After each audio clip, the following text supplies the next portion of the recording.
నమస్తే. నేను రత్నపిల్ల. జనసేన పార్టీ తెలంగాణ. కల్వకుంట్ల కవిత గారు మళ్ళీ వచ్చి పవన్ కళ్యాణ్ గారిని విమర్శిస్తూ మాట్లాడుతున్నారు. కవితక్క, పవన్ కళ్యాణ్ గారు అనే ఒక వ్యక్తి ఒక మాట చెప్తే లక్షల మంది వచ్చి నిలబడతారు. అది తెలుసా నీకు? అది ప్రజలు ఆయనకిచ్చే గౌరవం. ఎందుకంటే అది ఊరికినే రాలే. నిజాయితీగా ప్రజల కోసం నిలబడిన వ్యక్తిగా ఆ గౌరవం ఆయనకు వచ్చింది. నువ్వు మాట్లాడుతున్నావు కదా, ఈరోజు లిక్కర్ స్కామ్లో నువ్వు జైలుకి వెళ్ళి బయటకు వచ్చిందానివి. బెయిల్ మీద బయట తిరుగుతున్నావు నువ్వు. ఈసారి నువ్వు జైలుకి వెళ్తే నీ అయ్యా నీ అన్న కూడా నీ దగ్గరికి రాడు నిన్ను చూడడానికి. రాజకీయాల్లోకి నీ కుటుంబం మొహం పెట్టుకుని నువ్వు వచ్చావు. పవన్ కళ్యాణ్ గారు ఆయన మొహం పెట్టుకుని పవన్ కళ్యాణ్ గారు అనే పేరుతో ఆయన రాజకీయాల్లోకి వచ్చారు. అది తెలుసుకో. ఉద్యమ పార్టీగా ఆవిర్భవించి వందల మంది తెలంగాణ బిడ్డల బలిదానాల పునాదుల్లో నిలబడిన పార్టీ టీఆర్ఎస్ పార్టీ. గుర్తుపెట్టుకో. టీఆర్ఎస్ నుంచి బీఆర్ఎస్గా మారింది. స్వలాభం కోసం మార్చుకున్నారు మీరు. ఇప్పుడు అందులోంచి కూడా నువ్వు బయటకు వచ్చేసావు. మీరు అది గుర్తు పెట్టుకొని మాట్లాడు కవితక్క. ఎందుకంటే నువ్వు అసలు ఎందుకు వచ్చావు పార్టీ నుంచి? నువ్వు ఆ పార్టీ నుంచి బయటకు ఎందుకు వచ్చావు? నువ్వు అసలు తెలంగాణ బిడ్డలు నీ నుంచి ఏం నేర్చుకోవాలి ఒకసారి చెప్పు మాకు. ప్రజాక్షేత్రంలో నిజామాబాద్లో ప్రజలు మిమ్మల్ని ఓడించారు.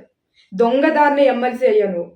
ఎమ్మెల్సీగా కానీ ఎంపీగా కానీ నువ్వు ఏ సమస్యలు తీర్చావు? ప్రజలకి ఏ హామీలు తీర్చావు? ప్రజలు డబ్బులు దండుకుని లిక్కర్ స్కామ్లో అరెస్ట్ అయ్యి నువ్వు బయట తిరుగుతున్నావు. ఇప్పుడు అది గుర్తుపెట్టుకో. నీ తండ్రి ఎన్నిసార్లు ఆంధ్ర ప్రాంత ఆత్మగౌరవం దెబ్బతినేలా మాట్లాడారు? గుర్తు రావట్లేదా నీకు? ఆంధ్ర ప్రాంత ప్రజల్ని తరిమి తరిమి కొడతామంటూ ఎన్నిసార్లు మాట్లాడారు? అది గుర్తు రావట్లేదా మీకు?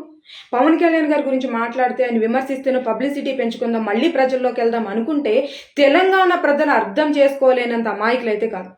మీరు చేసిన పనుల గురించి, బీఆర్ఎస్ నుంచి ఎందుకు బయటకు వచ్చారు, ఏం చేయబోతున్నారు అని దాని గురించి మాట్లాడండి. అసలు కోనసీమ అలా అయిపోవడానికి తెలంగాణ ప్రాంత ప్రజలు, తెలంగాణ నాయకులు దిష్టి అన్నది ఆయన అసలు ఆ మాటల ఉద్దేశమా? కాదు కదా. ఒకసారి మళ్ళీ చూసుకోండి, తెలుసుకోండి.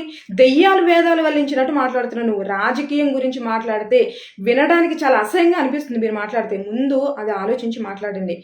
తెలంగాణ మీద పవన్ కళ్యాణ్ గారు ఎంత గౌరవాన్ని చూపిస్తారు, ఎన్నిసార్లు ఆయన తెలంగాణ గొప్పతనాన్ని చెప్పారు తెలీదా? పబ్లిసిటీ పెంచుకోవడం కోసం మాట్లాడుతున్నారు.